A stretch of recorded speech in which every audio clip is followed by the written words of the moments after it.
సమప్రభా నిర్విఘ్నం కురు మే దేవ సర్వకార్యేషు సర్వదా. ఏ మానవా, ఎలా ఉన్నావు? ఎవరు? ఈ వాయిస్ ఎక్కడి నుంచి వచ్చింది? ఓ దమ్మాయి కూడా అనిత, నేను నీతోనే మాట్లాడుతున్నాను. మీరు మనిషా? క్షమించండి గురు, నేను విగ్రహం అనుకున్నాను కాబట్టి నేను నమస్కరించాను. ఏదైనా చెప్పండి గురు, ఈరోజు మీ గెటప్ చాలా బాగుంది. నీ మొబైల్లో వాల్పేపర్గా కనిపిస్తే కానీ నమ్మేటట్టు లేవుగా. నిజంగా నేను నీ వినాయకుణ్ణి. అవునా? మీరు దేవుడా? ఊరుకోండి, మరి కామెడీ చేసేస్తున్నారు. జోకు చెయ్యొద్దు. సరే, నువ్వు 7వ తరగతి చదువుతున్నప్పుడు నీకు లెక్కల్లో 9 మార్కులు వచ్చాయి. దానిని నువ్వు 90 చెయ్యలేదు. ఈ విషయం ఎవరికైనా తెలుసా? ఈ విషయము నా గణపతికి తప్పించి ఇంకెవరికి చెప్పలేదే. నేను మనిషిని కాదు అని చెప్పాలనుకుంటున్నాను. నేను నిజంగా నీ వినాయకుడిని. ఓ గణేష, గణేష నన్ను క్షమించు గణేష, ఈ నేరస్తుడిని క్షమించు గణేష. చాలు ఆపు, నీకు తెలుగే సరిగ్గా రాదు, ఇక సంస్కృతమా? కాదు గణేష, ఈ సంవత్సరము నీ బర్త్డేను గ్రాండ్గా సెలబ్రేట్ చేద్దాం అనుకున్నాను. కానీ ఈ వైరలు, ఈ జ్వరాలు, దగ్గుతోని ఏడ్చావులే. నీ సెలబ్రేషన్స్ నాకు తెలివేంటి? చందా పేరు చెప్పి దందా చేస్తారు. పోనీ ఆ డబ్బుల్లో ఏదైనా మంచి పని కోసం ఉపయోగిస్తారంటే అది లేదు. పైగా నా విగ్రహాన్ని కొనడానికి పెళ్లి సంబంధాల్లో పిల్లని చూడడానికి వెళ్ళినట్టు పలోమని 10 మంది వెళ్తారు. అందులో ఒక్కడికి ఆ బొమ్మ నచ్చిందని, ఇంకొకడికి ఈ బొమ్మ నచ్చిందని. నా కర్మ ఏమిటంటే అక్కడ ఉన్నవన్నీ నా బొమ్మలే. ఆ బొమ్మ 10 మందికి నచ్చాక అమ్మేటోడు అలుసుగా తీసుకొని ఏ 10,000 15,000 అని బాంబు పేలుస్తాడు.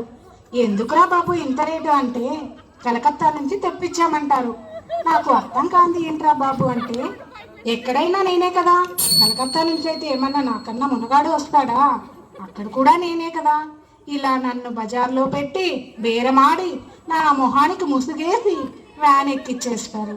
డ్రైవర్ ఒకడు నేనున్నానని కూడా చూడకుండా ఏదో ఆలోచించుకుంటూ డ్రైవ్ చేస్తాడు. ఈ గతుకుల్లో గబీ గుబిమని దించేసి నా కాలో చెయ్యో విరగొట్టేస్తాడు. ఈ విషయం చందాలిచ్చిన చిన్నోళ్లకు తెలిస్తే మళ్ళీ విరిగిపోయిన బొమ్మ పెట్టకూడదని ఏ గమ్మో రాసి కవర్ చేసేస్తాడు. సర్లే, జరిగిందేదో జరిగిందని నా భక్తులే కదా కూల్ బ్రో అని చిల్ అయ్యేలోపు నన్ను బందీర్లో పెట్టి ముసుగు తీసి నాకన్నా పొడుగున్న సౌండ్ బాక్సులు 2 నా చెవుల పక్కన పెట్టి డీజే గణేష్ బ్రో అని చెప్పి నా పాటల్ని కూనీ చేస్తారు. సర్లే, పిల్లలు కదా, ఇప్పుడు కాకపోతే ఎప్పుడు ఎంజాయ్ చేస్తారు. కాసేపట్లో పూజ స్టార్ట్ చేస్తారని వెయిట్ చేస్తున్నాను. అది కాదు, ఆ 5 రూపాయల వ్రత కల్పన బుక్ చూస్తే ఎక్కడ లేని కోపం వస్తుంది. ఇన్ని సంవత్సరాల నుంచి నా పూజలు చేస్తున్నారు, ఒక్కడికి నాకు అది గుర్తుండదా? పోనీ ఆ బుక్కులో చూసిందన్నా తిన్నగా చదువుతారా అంటే అది లేదు. ఇంకా ఆ తరువాత 9 రాత్రుల పాటు నాకు ఎన్ని సినిమాలు చూపించాలో అన్ని సినిమాలు చూపిస్తారు.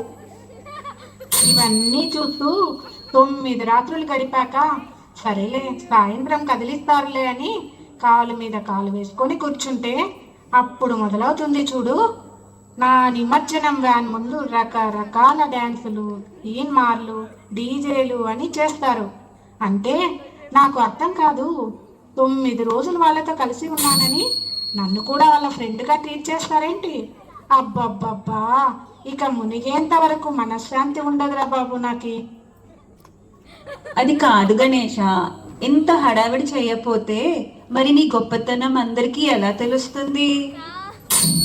చూడండి భక్తుల్లారా, పిడికిడంత పసుపు ముద్దలో నేనున్నానని భావించి మనస్ఫూర్తిగా దండం పెట్టుకుంటే చాలు.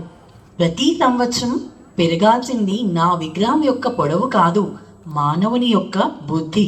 నన్ను నమ్మి ముందడుగు వెయ్యి. జై బోలో గణేష్ మహారాజ్ కి.